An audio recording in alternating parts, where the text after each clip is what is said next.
Hey guys, so I'm going to create another layout today. I am starting with this. I want to show you what I did with my book. So as you know, I keep all of the notes for all of my layouts in this notebook.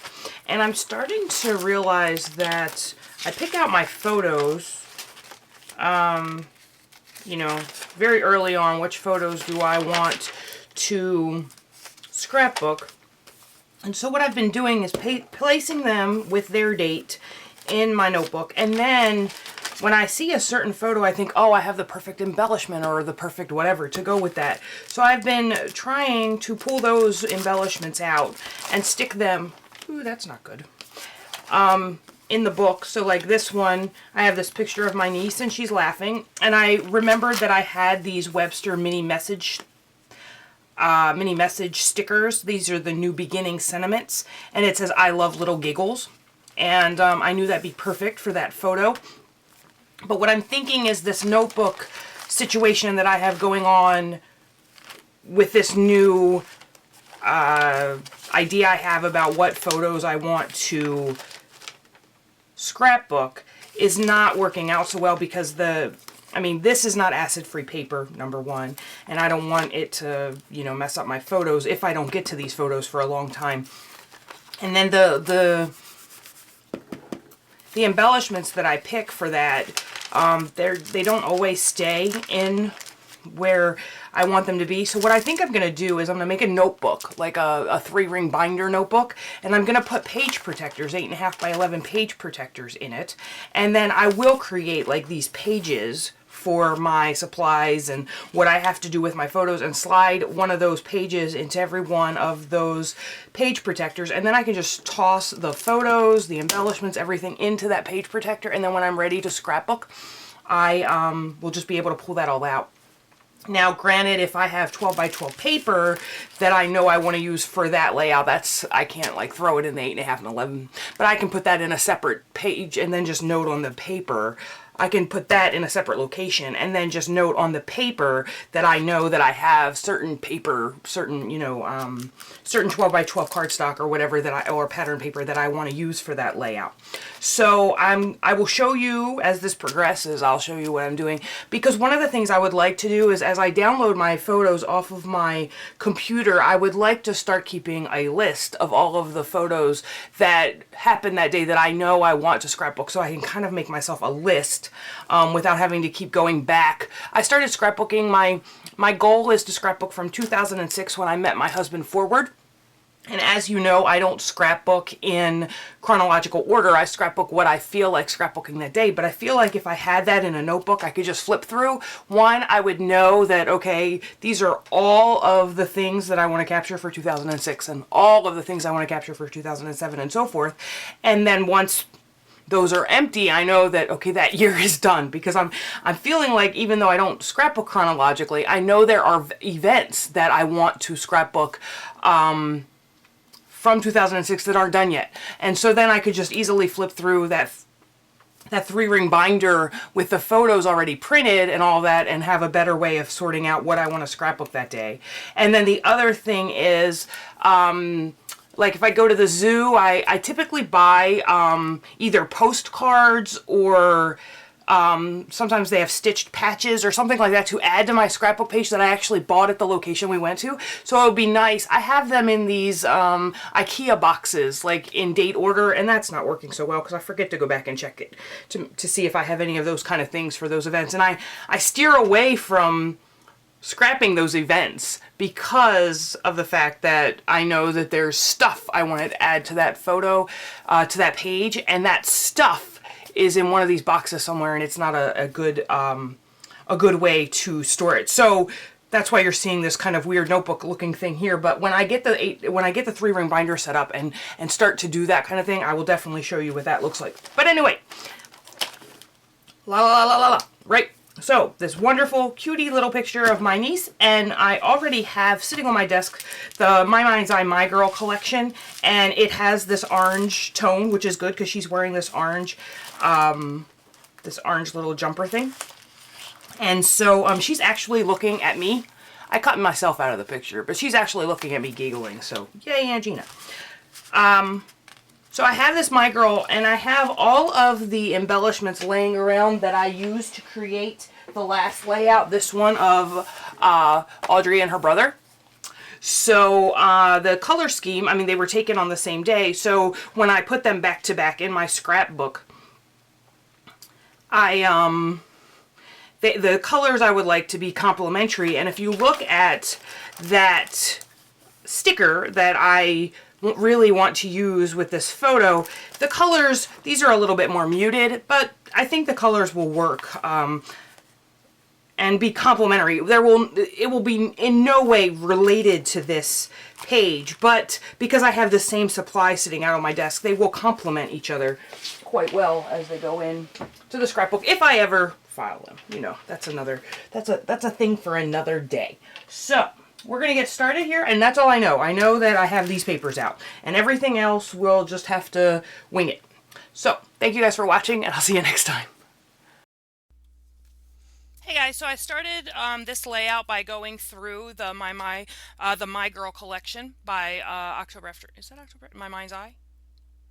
Who made that My Girl collection? I don't know. It'll be in the supply list. Oh, it is. It's My Mind's Eye. There you go. And you're going to see me pull out this very bold floral pattern and this very bold pattern that has butterflies on it. It's coming, I promise.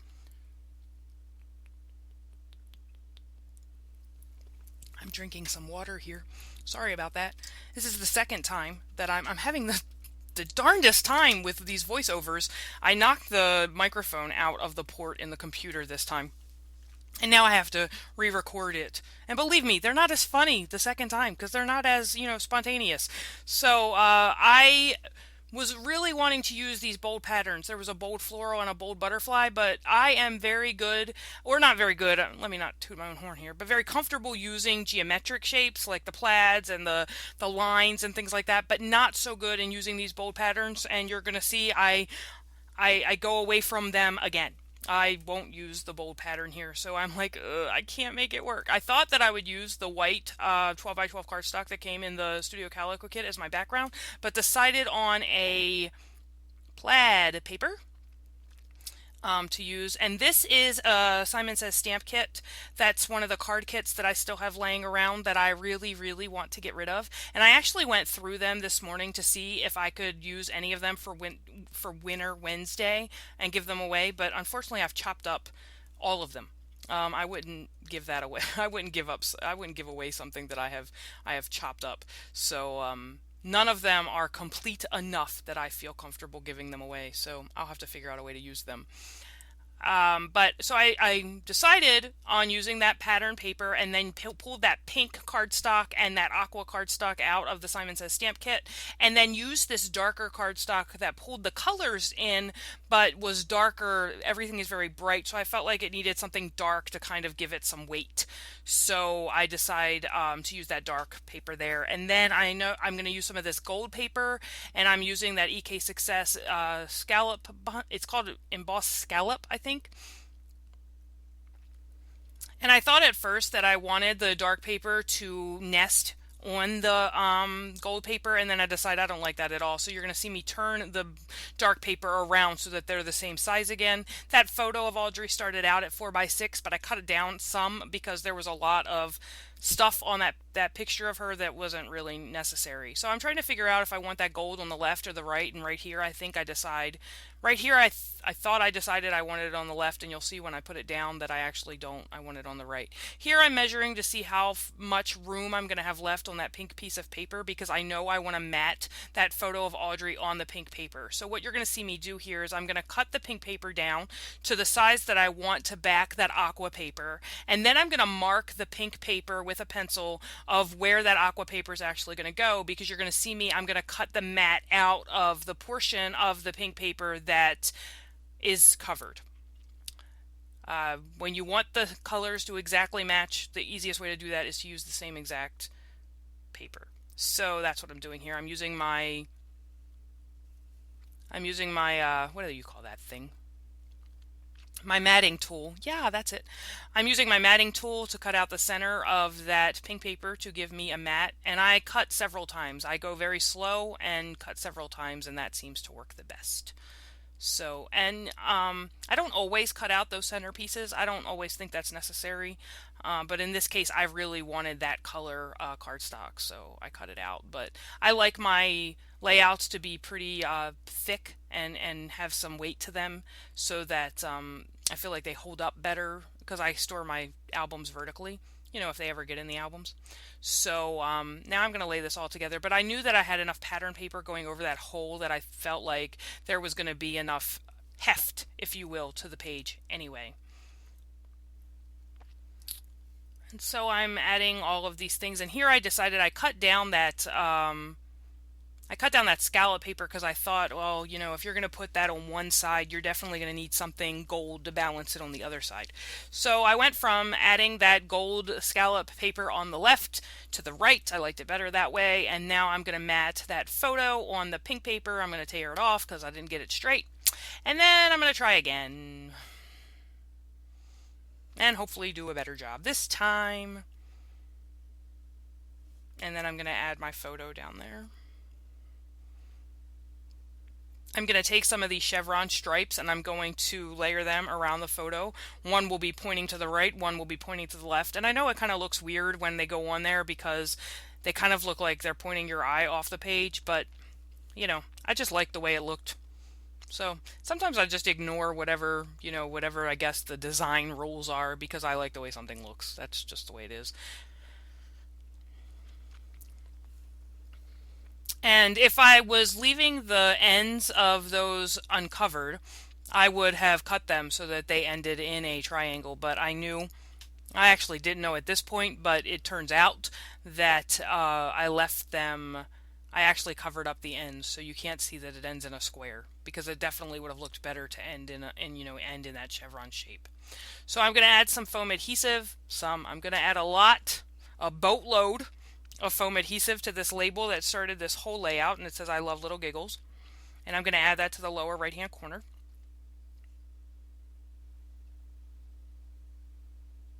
Lots of dimensional adhesive. There we go. And now I'm starting to look at where I'm going to put my journaling and what I'm going to put in that lower left hand corner. And I had these LE Studio cards sitting on my desk, and I didn't like the way either of them looked. That is a cream background. That thing that says you and me is cream, and I definitely didn't want that against the white. And then there was craft nowhere else in the layout, so that documented journaling tag didn't work. So I thought, okay, well, let me make some embellishments. So I pulled out my butterfly punches and thought that I'd make some butterfly embellishments for this page, which I don't end up using at all.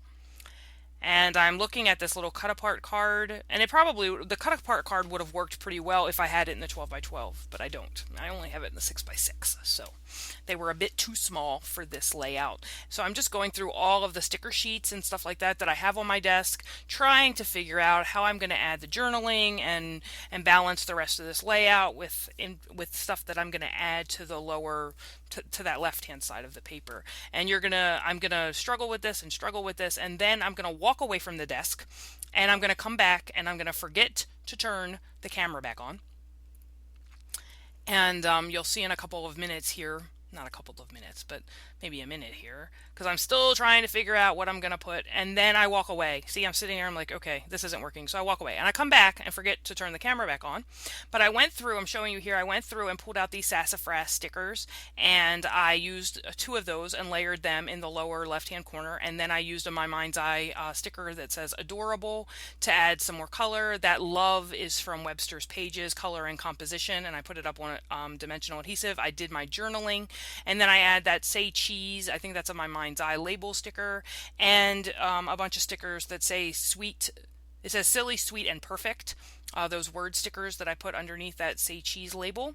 And then these are those dollar embellishments from Webster's Pages that 2Ps was selling. So I put those in the 3 embellishment portions of the layout. And one was teal, one was a darker pink, and one was a lighter pink. And then I had these Making Memories variety embellishment packs sitting out on my desk. So I pulled out some teal and some pink sequins, and I used those to just add like a cluster of 3 in my sort of 3 points of my triangle, and I'm just going to add them down with some, just going to adhere them down with a little bit of glossy accents. And then I'm going to try to put these sequins away, and because I just got a gel manicure, my nails are pretty thick, so I can't get anything underneath of them, so picking them up is a pain in the tail. So here, I'm going to try to get them all put away, and eventually I'll just, yeah, it's nearly impossible, so I'm just going to slide it down the table and put that stuff away. And now I realized that that gold on the right-hand side is not represented on the left hand side, and it's looking a bit unbalanced to me, so I cut out this small little label. It's got a doily and a bow on it, from that paper, that small little, that paper, cut apart paper sheet there, and I think it needs more gold on that side, so I thought about trying to figure out a way to add that strip there, but in the end I decided I'm just going to layer that little piece of gold there with some dimensional adhesive and call it a day. That's what I'm going to put to balance the color, and I don't know if it works, but whatever. I'm off right now looking for letter stickers, and I decided that since there was gold going down that right-hand side and then gold in that one section there, I thought that because my title was going to go on that strip of pink that is blank right now, I would also make that like gold or yellow to kind of bring those three portions of the layout together. The title is going to be You Light Up My World. I'm going to use a combination of American Craft stickers and Doodlebug Teensy Types to spell out the title there. I had the my and world words left oriented to the left, both of them, and decided that I didn't like the way that looked because the word world extended out far past the word my. So I decided to center the word my over the word world. And it's a good thing that I did a rehearsal of this video already, because that was a little bit tough to say, that whole world and word and all that. So at some point I'm going to realize that I need the word my up there. There it goes. Or you up there, I mean.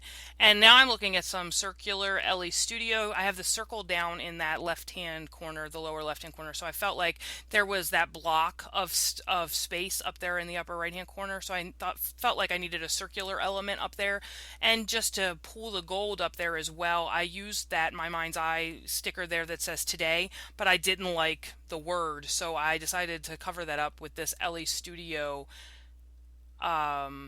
sticker that says so happy.